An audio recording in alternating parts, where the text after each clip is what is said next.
Hello, everyone. Thank you so much for joining us for today's Health Professions Educator Health System Science session.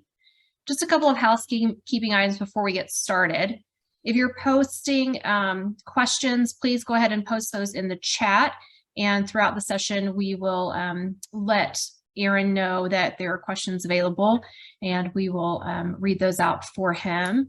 We'll also hopefully have some time at the end of the session for questions, but make sure you do add your questions in the chat in the event we don't have time. Also, we're posting information regarding receiving CME credit and providing feedback for this session, and that information will be posted in the chat as well. It's my pleasure to introduce our presenter for today's session, Aaron Boush. He's the Director of Community Health and Outreach for Carilion Clinic. Aaron graduated from James Madison University with a Bachelor's of Science in Health Service Administration and minors in Business and Gerontology. Aaron received his Master's of Healthcare Administration from Jefferson College of Health Sciences. He currently works as the Director for Carilion Clinic Community Health and Outreach, where he oversees Carilion's health education, community health nursing, peer recovery, and community health worker programs.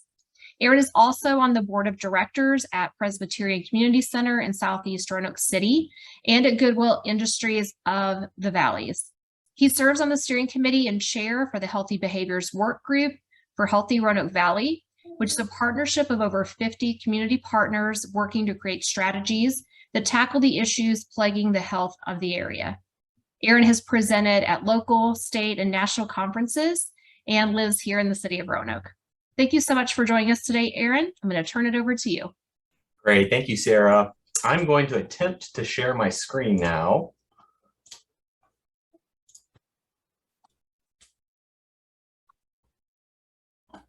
All right. Can you see that? You got it. We see it. Okay, great. As Sarah said, I won't be able to see the chat today. So if you do put a message in the chat, somebody in the back end will make sure that I see the question. But today we're going to talk about moving upstream, addressing social determinants of health. And again, my name is Aaron Boush. I'm the Director for Carilion Clinic Community Health and Outreach. I was planning on co-presenting with Molly Roberts, our Community Benefit Manager, but she is out on maternity leave, so she won't be joining us. But I will cover the presentation. A little bit about our department in Community Health and Outreach.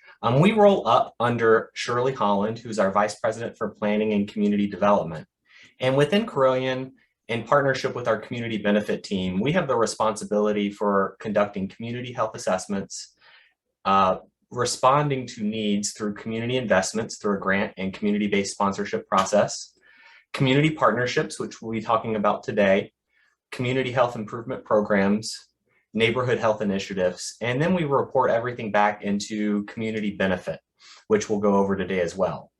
And my team includes a multidisciplinary team. Under our administration, we have an embedded marketing and communication specialist, an administrative coordinator, and program consultants. Under our community health education team, it includes health educators, a dietitian, community health RNs, and community outreach specialists. And then our newest workforce is our community-based workforce, which includes community health workers, peer support specialists, and a healthcare administrative associate. And we'll talk about all of these in a little bit. But our learning objectives for today are to identify major determinants of health, including behavioral, social, economic, environmental, and clinical care determinants of health, describe the role of healthcare systems and the role of physicians in addressing health and healthcare disparities to improve population health, and provide examples of how the Community Health and Outreach Department and partnerships improve health in the Roanoke Valley. So I just want to say that we will be focusing on the Roanoke Valley today, but if you're interested in learning more about what we're doing in our other service areas and geographies, you could visit our website, carillionclinic.org, and scroll down to the bottom to the Community Health and Outreach page. And that will have our community health assessment for all 6 of our hospitals, including our implementation strategy, which says specifically what we're doing to address community health. So this is the AMA Health System Science Framework. So I wanted to point out kind of where we're going to focus on this framework today. So you could see that I kind of put stars everywhere because we're going to cover a lot of ground today. But the largest arrow which we're going to be focusing on is really population, public, and social determinants of health. But the work that my office does really does interface with a lot of the different parts of this framework here. So we're going to really start with the basics on what really influences health. So we utilize the Robert Wood Johnson Foundation County Health Ranking Model to guide our work. County health rankings are based on a model of community health that emphasizes the many factors that influence how long and how well we live. The rankings, they use more than 30 different measurements that can help communities understand how healthy their residents are today, or health outcomes, and what the impact will be on their health in the future, so health factors. So looking at health factors, there are many things that influence how long and how well we live. So everything from healthy behaviors like alcohol, drug use, diet and exercise, sexual activity, tobacco use, clinical care, so access to care and quality of care, social and economic factors, so community safety, education, employment, and social support, and income, which we call the social determinants of health, and the physical environment, so things like air and water quality and housing and transit. I do want to note that this model does not take into account genetics, but not all of these factors are weighted equally. So from the model, you could see that social and economic factors, or the social determinants of health, such as education, employment, income, family and social support, and community safety, have the most impact, followed by healthy behaviors, clinical care, and the physical environment. So we started using this model about a decade ago, and it's been really interesting in the world of community health and here in our local community to see how much focus we've started putting on social and economic factors, and we'll talk about that. But historically, my office, prior to this research coming out in this model, really focused on healthy behaviors and prevention and access to clinical care. So this shows the 2022 health factor rankings for Virginia. And the lighter the color in the map indicates a better health factor ranking. So you can see throughout the Commonwealth, right in the middle of the city of Roanoke, we have that dark blue, followed by a lot of lighter blue. And then another way to look at our health rankings is by our service area. So this is the Crow Wing Clinic primary service area. And you can see on the left, the larger the bar, the higher the ranking. So out of the 133 counties in Virginia, the highest rankings, meaning the worst health outcomes, include Tazewell, Roanoke City, Henry County, Wythe County, Buena Vista, Radford City. And then you can see on the better end, Montgomery, Lexington City, Salem City, Botetourt, and Roanoke. And then these graphs, or this chart, is trended over the last 5 years. But what really stands out to me are the health disparities between Roanoke City and Roanoke County. Roanoke City was ranked one of our unhealthiest areas in our region with a ranking of 109, while Roanoke County was ranked one of the healthiest counties in our region at 10. Yet these two areas border one another, and in fact, you could see that Roanoke County really surrounds the city. And the differences in terms of statistics are revealing. The median household income from Roanoke County is over $20,000 more than Roanoke City. 18% of families in Roanoke City live in poverty, just compared to 6% in the county. And educational attainment levels are very different as well.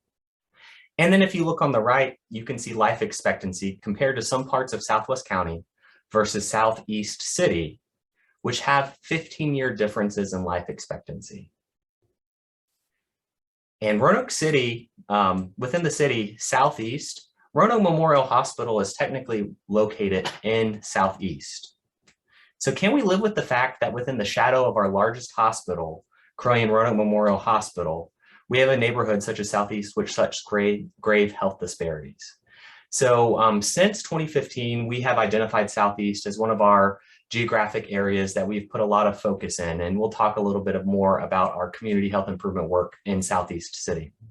But we also have another area of our city, Northwest, that also has similar health disparities compared to the rest of the city, and especially compared to the greater MSA and Roanoke County. We've also begun to look at our work through the lens of vital conditions for well-being, which is out of the Wellbeing in the Nation Network. And vital conditions are a set of conditions that are necessary for people and places to thrive. We as an organization are looking at how we can balance our impact across vital conditions, such as the basic need for health and safety, lifelong learning, meaningful work and wealth, humane housing, the thriving natural world, reliable transportation, and belonging and civic muscle. And if these vital conditions aren't fulfilled, the demand for urgent services grow. So you can see on the right, acute care for illness or injury, addiction treatment, criminal justice, environmental cleanup, homelessness services, and unemployment and food assistance. So we're beginning to look at our work through this framework and how we balance our community health investments in our community so that we're investing in both urgent services because we know they're important, but we also want to invest in vital conditions so the demand for urgent services will decrease. And we truly believe that we want all residents in our communities to reach their full potential and thrive. So what can we do? We're going to talk today about a systems approach on how we can impact community health.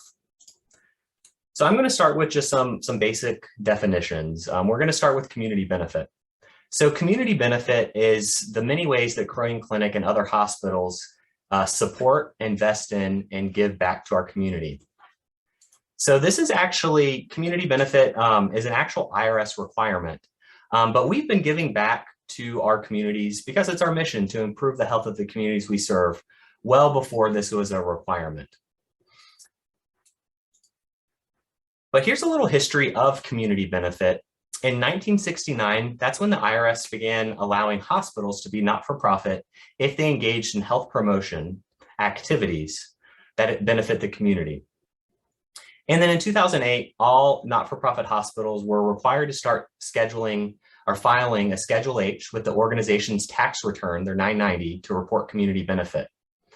And then it was the passage of the Affordable Care Act in 2010 that really formalized this process and required not-for-profit hospital organizations to conduct community health needs assessments, develop implementation strategies, so specifically what the hospital system will do to improve community health and how they plan on doing that, and what resources the hospital system plans to commit. So those needs assessments and implementation strategies are published on our website and available for the general community. And then in 2014 is when the final community benefit regulations were finally released. Historically, Crow Clinic has always done community health assessments every 10 years, but now the IRS and the Affordable Care Act require not-for-profit healthcare systems to conduct needs assessments every 3 years. And then the chart on the right was just released in our 2021 annual report, but this shows our fiscal year 2020 community benefit numbers, which is the guidelines according to the Virginia Hospital and Healthcare Association. But here you could see in FY 2020, we invested $116.2 million in community benefit. Now, the largest part of this diagram, the yellow part, is through uncompensated care. So that includes $69.2 million in financial assistance and other uncompensated care. Then education, $37.8 million. So anytime a Crow staff member works with a student, whether it be a med student, resident, or other allied health professional, we can write that time off as community benefit. $1.9 million in research, as long as the findings of that research are published and available to the general community. And then $7.2 million in community outreach, which some of that is done through our office, which is centralized throughout the entire organization. We have our headquarters here in Roanoke, but staff at each hospital. But that also includes other departments and the great work that they do. And we help gather and report that information. One of the things that's really interesting here too, is if you look at this information over time, our uncompensated care has been going down. The reason being is Medicaid expansion. So we're really excited within the community benefit and community health and outreach offices to really be able to look at our investments more strategically and shift some of that uncompensated care into vital conditions and community outreach, i.e. prevention. So this all fits into our greater community health improvement process. So we do use a systems approach as we conduct our community health assessments and engage with our community health improvement process. And actually, each of these little sections have further processes and systems that we follow. But the first part is conducting our community health assessment, which we do every 3 years. We work with community partners and form a community health assessment team. These community health assessment teams have broad, wide-ranging representation from the community, including health and human service agencies. We partner with the Virginia Department of Health and the Roanoke-Allegheny Health District, as well as the United Way of Roanoke Valley and Healthy Roanoke Valley as part of that community health assessment team. And that assessment lasts about a year, and we collect primary and secondary data and then work with that assessment team and undergo a prioritization process, which helps select the top needs that Crow Clinic and our community partners will focus over the next 3 years, and really continuing to measure our progress as we work towards our strategies. Step 2 is planning, and we do planning both internally and externally. So internally within the Planning and Community Development Division, but then we work with each hospital board on getting those plans approved by the hospital.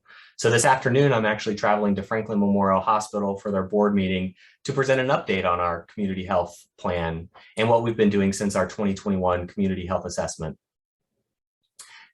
After we're kind of doing planning parallel. So we do internal planning, but we also work with our community coalition. So here in the Roanoke Valley, we work with Healthy Roanoke Valley, where we come up with a community-based plan that involves not only Corellian, but other community partners to create strategies and programs to address community need. Step 3 is implementation, which is ongoing. And then step 4 is evaluation. And with the implementation and evaluation steps, we use the Plan, Do, Study, Act, the Shewart cycle, to continue to grow and evolve our program. But then we also partner with our communities when we execute a program. So for example, a program that we run in Southwest Virginia and far Southwest, say Tazewell, might be really different than what we do in the city of Roanoke because the populations are so different. So we really believe in working directly with the individuals that we're serving and empowering them to be part of that decision-making process.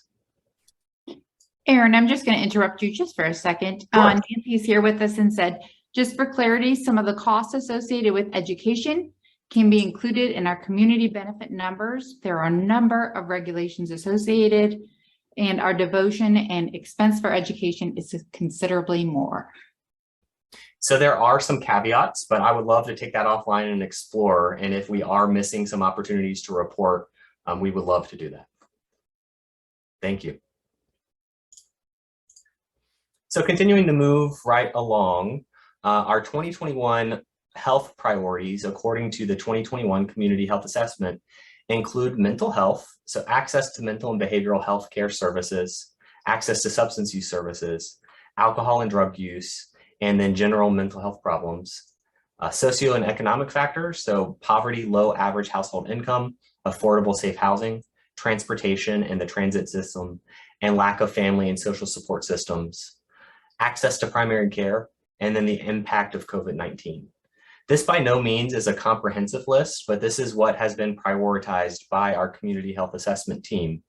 But our full list and over 200 pages of data is available at crowingclinic.org/CHO. You can find all of our needs assessments from our 2012 assessment up until the 2021 assessment for all 6 of our service areas.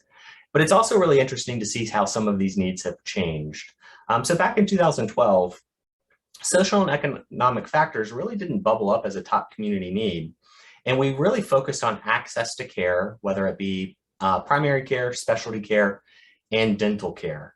But since then, like I mentioned earlier, we've really seen a shift in a better understanding of how socioeconomic factors can impact health. So how does Crow use this information?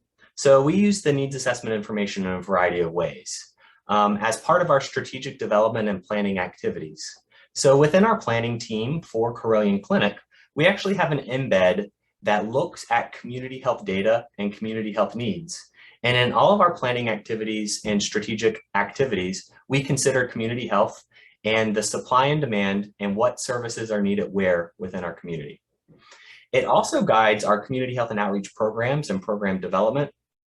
We use it within our population health management team, our community development work.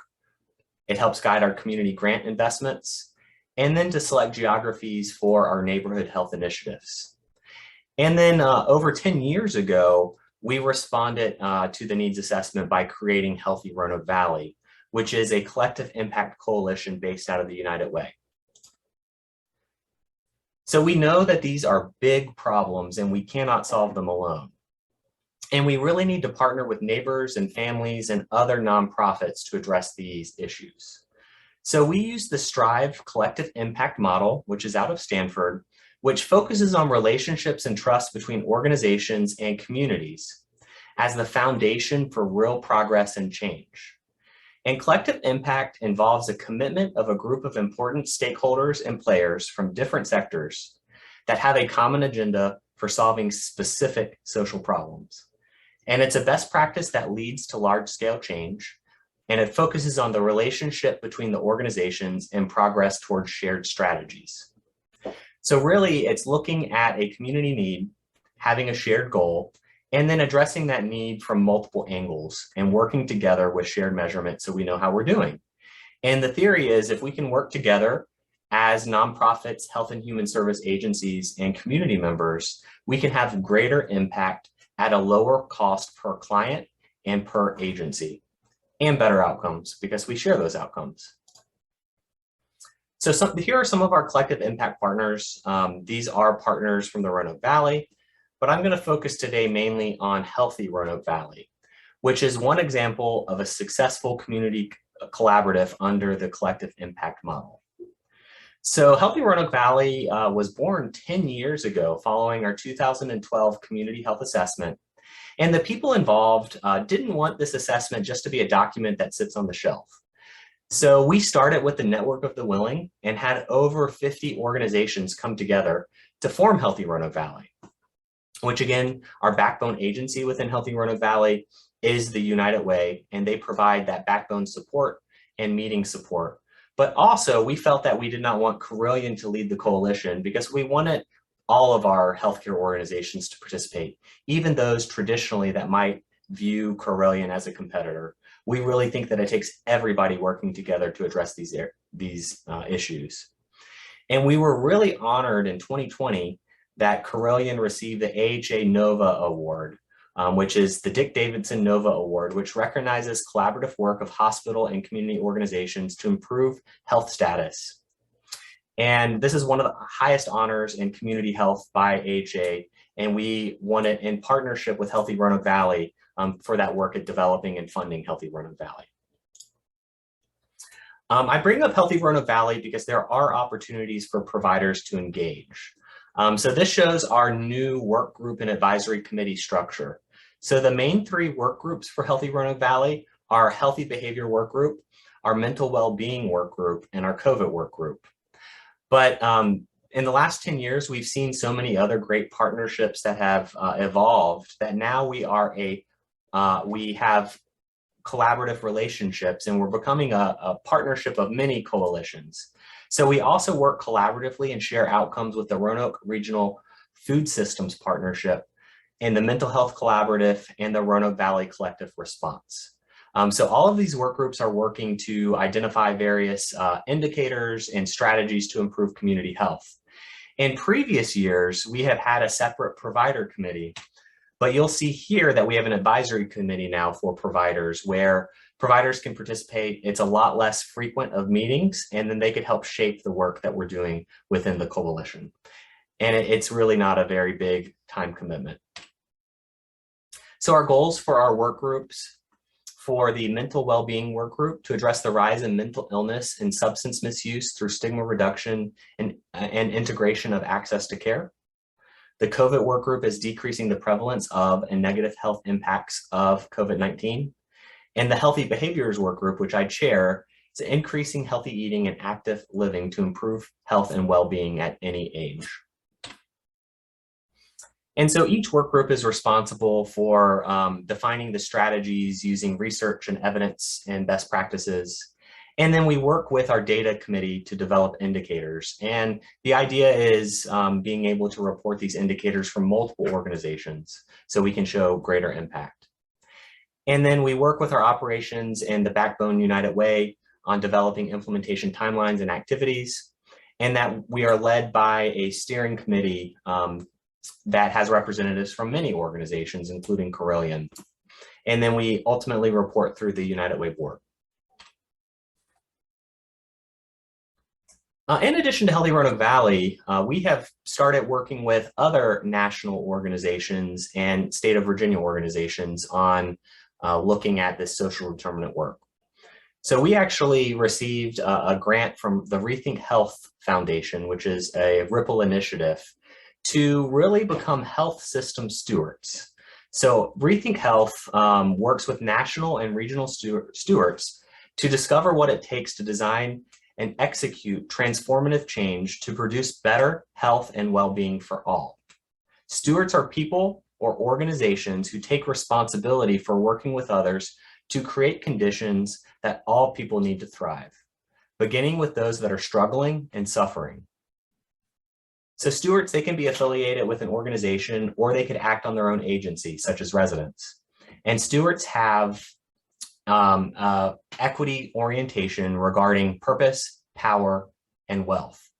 So we underwent a several-year partnership with Rethink Health to train myself and other leaders within Carilion on how to look through the steward framework and really look upstream at social determinants and how it can improve health and well-being for everybody. We're also involved in a Partnering for a Healthy Virginia, which is an initiative between the Virginia Healthcare and Hospital Association, its member hospital and health systems, and the Virginia Department of Health. And this partnership not only looks at community health needs assessments across the Commonwealth, but other things, other ways that we could partner together to address social determinants and other pressing health needs. So currently we're working with a Partnering for Healthy Virginia, not only on our needs assessments, but through a learning collaborative with Health Begins. Health Begins is a national consulting group that was founded by a physician that really looks at social determinants and how to address those upstream to prevent suffering downstream.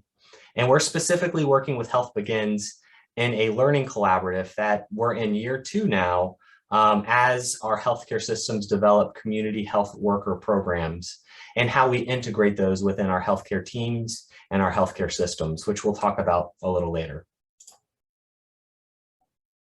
So this slide shows our first place-based strategy, which is Southeast Roanoke City. So the map on the left shows Census Tract 26 and 27, which is our target area for our Southeast community health improvement work.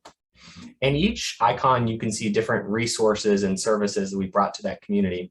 But today I want to focus on Fallon Park Elementary School and the new LIFT Center at Fallon Park. LIFT is a partnership between Carilion Children's, Freedom First, Delta Dental, and Roanoke City Public Schools. And it is a health center and holistic community resource that's co-located within Fallon Park. We believe that good health and well-being is not just the absence of disease, but incorporates physical, mental, oral, financial health, and additional wraparound services. Our health is impacted where we live, our relationships, our education, and our stress level. So you can see here our goals: to transform the school nursing program with a holistic approach that focuses on proactive clinical interventions, to conduct family and community education sessions, to connect families with resources in the community, and to provide access to physical, oral, financial, and wellness resources in one convenient location. So our strategies involve working with the students, the families, and the broader community, and to have a sustainable model where we have funding streams, policy, and research so we could scale this program to other elementary schools within our service area. And let me tell you, it was no small feat. We started on planning for this center and doing community engagement after our 2015 community health assessment. We did not open the Lift Center until February 28th, 2022. So we have not even been operating for a year. We raised over $1 million with those partners I mentioned, Delta Dental and Freedom First. And we have hired a part-time, right now we have a part-time pediatric clinic that offers acute care services with an RN, a healthcare administrative associate, and then a nurse practitioner. She is only on site 1 day a week, and the rest of the time sees patients through Title Care and telehealth. We have hired a full-time program manager.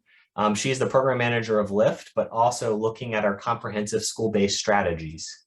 And we have placed a full-time community health worker within LIFT to help families and the students navigate resources and provide informal psychosocial support. And right now in this phase, we're really focusing on trust and relationship building with teachers, parents, and the children themselves. And we have plans for full school year, really increasing services, but also building those relationships and understanding what community members need. So we have formed a student and teacher advisory committee, or parent and teacher advisory committee that meets regularly. We actually pay those individuals to be part of that group that are helping guide the development.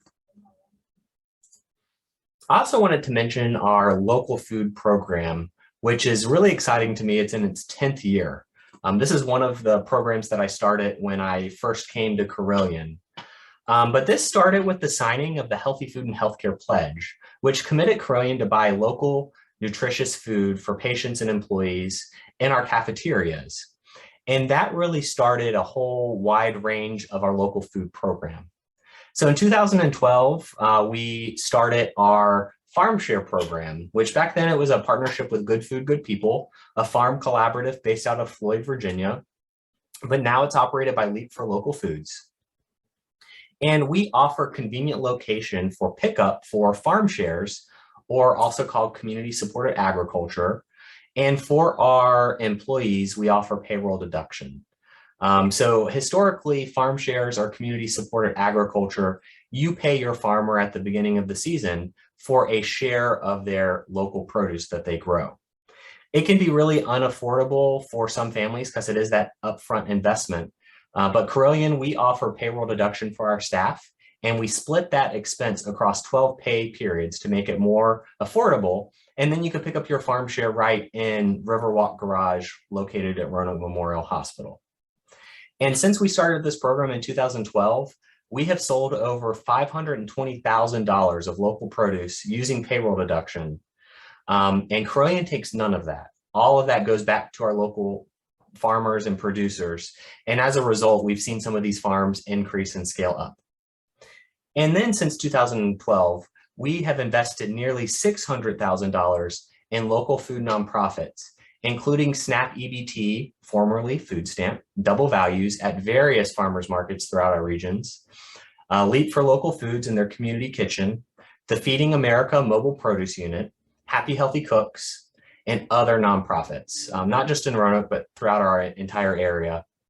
And then one of our local food programs, which we have not restarted since the pandemic, but we're planning on, is our Fresh Foods RX program, which is a fruit and vegetable prescription program that was in partnership with Healthy Roanoke Valley that we offered at our Roanoke Family and Community Medicine Southeast, Roanoke Salem, and our Riverside 3 internal medicine practices, along with New Horizons Healthcare, where physicians actually write prescriptions for patients for fresh fruits and vegetables.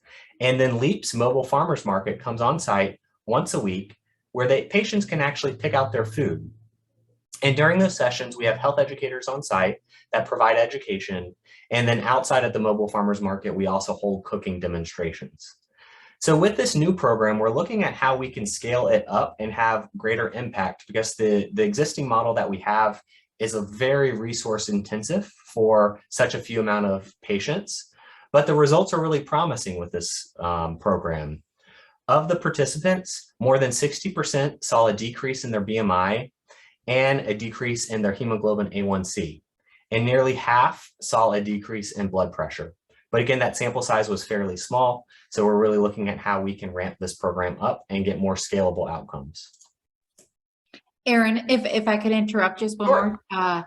Second, we have a lot of folks saying, thank you so much. They have family connections right to Fallon Park, and such amazing work on everything that you all are doing. And then Roger Hoppard asked a question, with all of the data collected, how are we leveraging the data in regard to the federal health provider service areas for provider designation and federal grants? Yes. Can I get to that at the end? Remind me. Absolutely, we'll save it. Sounds good.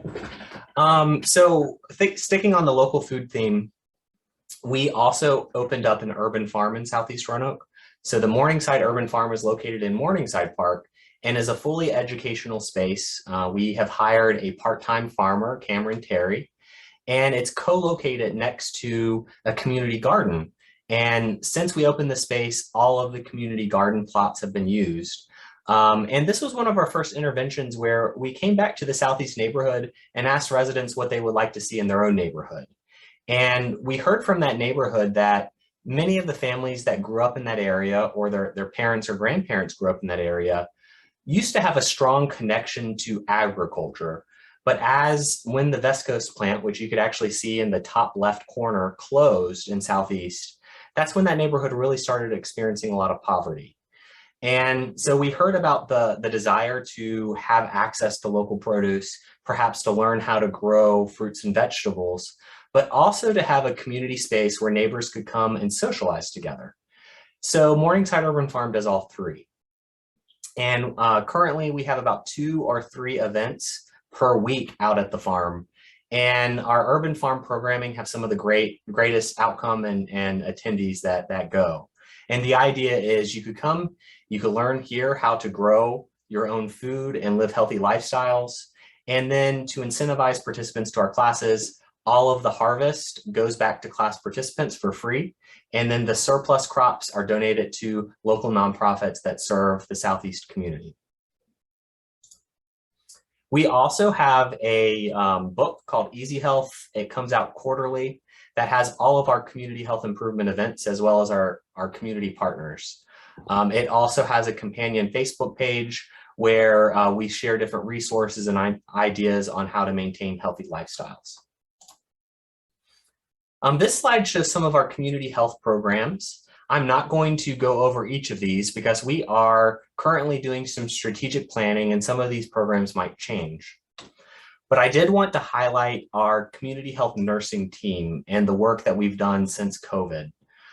So my community health nursing team, we in the past had really been responsible for doing small flu shot clinics, and then various biometric screenings, blood pressure, diabetes risk assessments, lipid profiles, blood glucose, sometimes A1Cs out in the community, so point of care testing. But we were called in a big way to serve during the COVID pandemic. So the photo that you could see with everybody standing around, this was a dry run in early 2020 with a flu shot clinic. We had not done very many drive-through clinics, and we wanted to get our feet wet in practice because we knew that the COVID vaccine was coming and we would be called to do that. And then on the left, you could see some of my team members at the actual Berglund Center vaccination clinics. It was so rewarding to see our community and the Croyan Clinic organization come together to serve our neighborhood. And my team was responsible for staffing and operations of those clinics. I know it's some of the hardest work that we've ever done. I was barely sleeping during those clinics because we were responsible. We had 105 staff members per shift, 3 shifts per day. And then the largest clinic that we did 8,000 vaccines in one day. And that was through our J&J drive-through clinic at the Berglund Center. And we did that for a weekend. But it was just so rewarding to be able to serve our communities and to get those vaccines in people's arms. And so I showed our old health education programs. We have a new health education manager, Rachel Burks, who is working with our team of health educators to update our health education programming. In the past, we've really focused just on direct health education, but we're really updating our model and our strategy to not only do health education, but look at policy systems and environment change. So again, that systems approach So we can make healthy behaviors more accessible through changing policies, systems, and environments, and then through communication. So promoting and reinforcing healthy behaviors through communication campaigns. And then this chart was actually modeled after the MyPlate diagram. You could see on the left, clinical services. So how can we integrate and bring clinical services to our most vulnerable populations, but then embed community health and outreach services in our clinical locations like the emergency room or various outpatient settings. And I think this is the first group that I've presented to where I've gotten to announce this. We've done a soft opening of our new Community Resource Center. Our Community Resource Center is where we house our community health workers and peer recovery specialists. And it's a drop-in center. You can come anytime and receive services, or if you need a recovery-oriented environment, you could come here and hang out if you're struggling with your sobriety and your recovery. But this is also our referral point to be able to see our community health workers and peers and develop a professional relationship. So community health workers, they are resource navigators. So they go through a national certification, and we're working with the Commonwealth on a state certification so we could have a full community health worker workforce in our area. But more importantly, they provide informal psychosocial support and work with the patient on SMART goals, whether those SMART goals be a goal that the patient has specifically or a goal that a provider might have for them, whether it be eating healthier or making sure that they don't keep missing appointments. This picture is of Kenny Hurt, one of our former community health workers, and he was featured in our annual report a couple of years ago, but I love his quote here: "Building a relationship is the key. Some of my clients are my neighbors and my friends." Currently, we have community health workers at Carilion Family Medicine, Roanoke-Salem, Southeast, internal medicine at Riverside 3, and we just expanded this program to Franklin Memorial Hospital and have a community health worker that's embedded there at the emergency room, but also serves the family and community medicine location that's on site at the hospital. And then our peer support specialists. So the slide says peer recovery specialists. I should change that to peer support specialists because we're really trying to use the peer support term because peers work with individuals that are in recovery from a mental health or substance use disorder. So peer support is a little broader and makes it a little more likely for people to engage with us. But this program started really as a result of the opioid crisis. And we really saw the need for lay-level individuals to interact with our patients and help bridge them to recovery. So peers provide kind of that one-on-one support and help clients work on what is called a RAP plan, but a wellness recovery resiliency plan. And peers are actually billable with Medicaid, though we are not billing for the service line yet. And we currently have peers on 5 West and inpatient and outpatient psychiatry. And then we have a peer embedded in the ED for the ED Bridge Clinic that connects with the OBAT. You are also the first group that I get to announce. We are getting ready to go live on Epic. This has been years and years in the making, but this really helps formalize our peers, our community health workers, and health educators as part of the clinical team. And then this gives our providers a way to refer to our services and see what we have been doing with patients and see how they're meeting their goals. So we just kicked off this program. We're working with Nordic, which Carilion has contracted with for our build, and we will be live on Epic on October 4th. So we will be doing a full internal communication campaign for our providers so they know how to refer to our services. And we're in the process of expanding peer recovery services to Tazewell. And then we also have hopes to expand to New River Valley soon. So why does community health work matter? It's who we are, it's our purpose, it's our mission. We are a local healthcare company, and there's nobody else better in a position to lead this work than Carilion Clinic. But also it's our community. We are part of this community, This community are our neighbors, our kids, our families. And with that, I would love to entertain questions. And I'm going to go ahead and stop sharing so I can see everybody. Great. I've been collecting questions Okay. as they pop up. So I will just go ahead and ask them and some comments. So first I'll go back to Roger's question. With all the data collected, how are we leveraging the data in regard to federal health provider service areas for provider designation and federal grants? Yes. So this, if you need additional information, I can definitely get our planning team support. But we do publish HRSA information about provider shortages in our needs assessments. But more specifically, our planning team does specific provider needs assessments where we look at supply and demand for specific specialties needed within our community. And so our data is a little more accurate than some of the HRSA data. And then through our community partnerships, we feel like we are much more competitive when we apply for grants together. So through Healthy Roanoke Valley and other partnerships, we're able to apply and kind of leverage having partnerships and being able to work together. So Dr. Hoffman, I'm not sure if that answered your question, but I'm happy to have a follow-up with you if you would like. Yeah, Aaron, it does. And actually, are we proactive in actually keeping the designations elevated to where they should be? For example, at Southeast, it may not be up to date. And the question is, do we actually apply for an update on the designation based on our data? Yeah, I'm not sure, but that's something that I can explore and get with our planning team and get an answer for you. Yeah, because any individual can actually make a request. You don't have to wait for the annual or the 10-year review.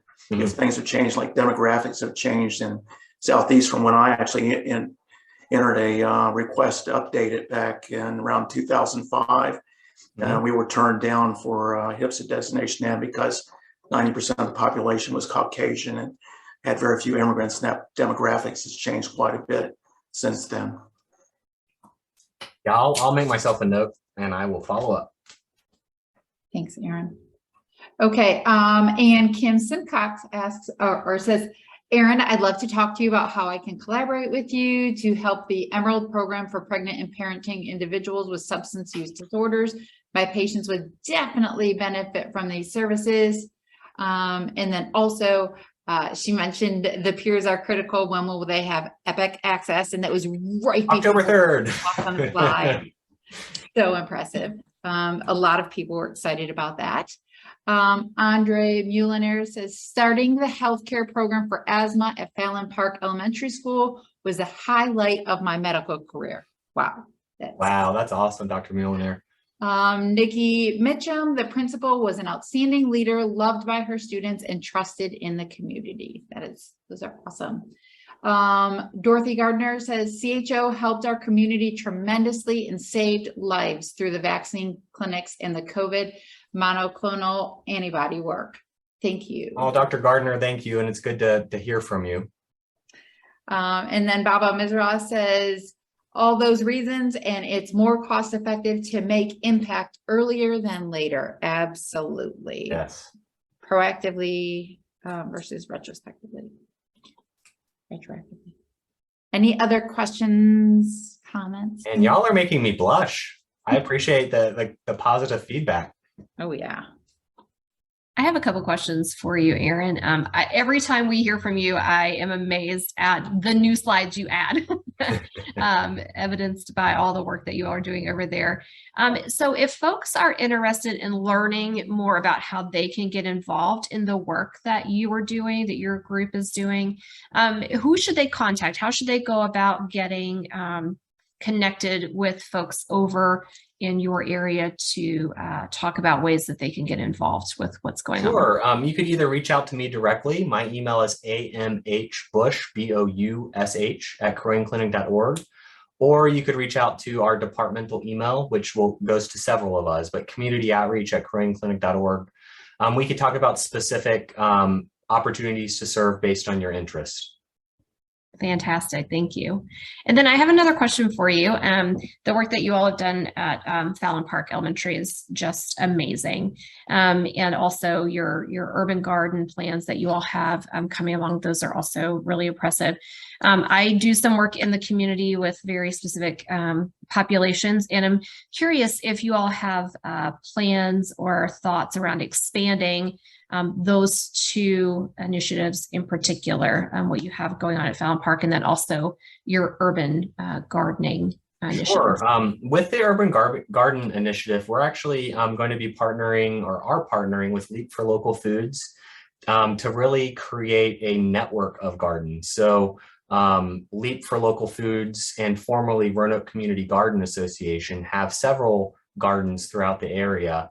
And then there's also Lick Run Community Farm off of 10th Street, and several others like the Goodwill's Garden. So we're really trying to connect all of the gardens and make sure that we have programming that we could rotate through each garden. So we likely will not be opening up our own urban farm, but we do partner with other organizations that have similar programs, and then we could provide services through our health educators, our dietitian, our community health nurses. And then with the Fallon Park model, we hope to be able to expand. We would like to be able to gather the data and the analytics to be able to justify expanding to other elementary schools. We being departmental leadership and our Vice President, Shirley Holland, think that this is just a great model to really engage with kids and families while they're at school. But we don't know exactly how successful it will be. We know we've been working with the School-Based Health Alliance on our strategy, but School-Based Health Alliance is really looking at traditional school-based health centers.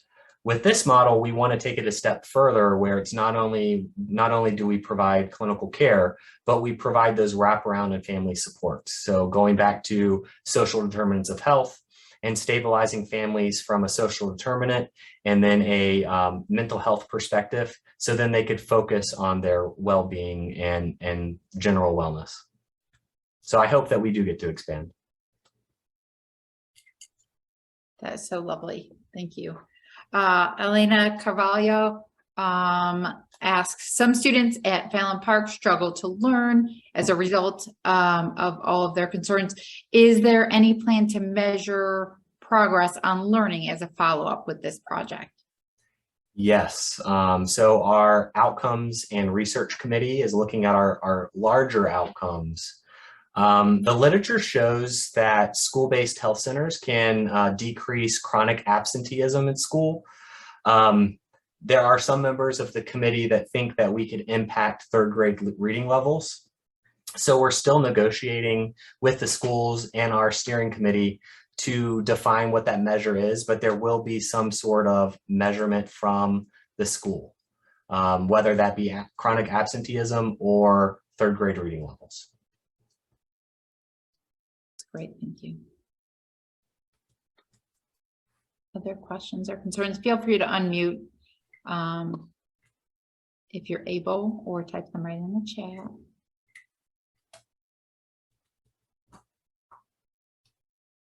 Similar to Sarah, I was recollecting last year when I heard some of this information or I don't know how many months ago, as a part of the cohort experience, and you've added several slides since then. You just keep growing and yep, spreading the good word. Good work. Sarah put in email addresses to contact Erin and or the community outreach. Thank you so much, Sarah, for putting that in there.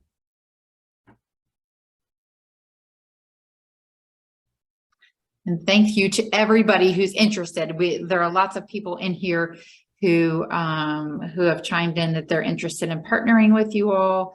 If they haven't already, they're interested in doing so in the future. So I also wanted to mention on our website, there is a link for service requests. So if you know a nonprofit or community group, or really anybody that would like our services, we have a short questionnaire, but you can use that link to request our services formally. excellent. Last chance, going once, going twice. All right, you're off the hook, Erin. Thank you so much for everything that you've done and sharing all of that information with us. This has been really an enlightening session. Thanks for having me. Thank you. Have a good afternoon, everybody. You too. Thanks, Erin. You too.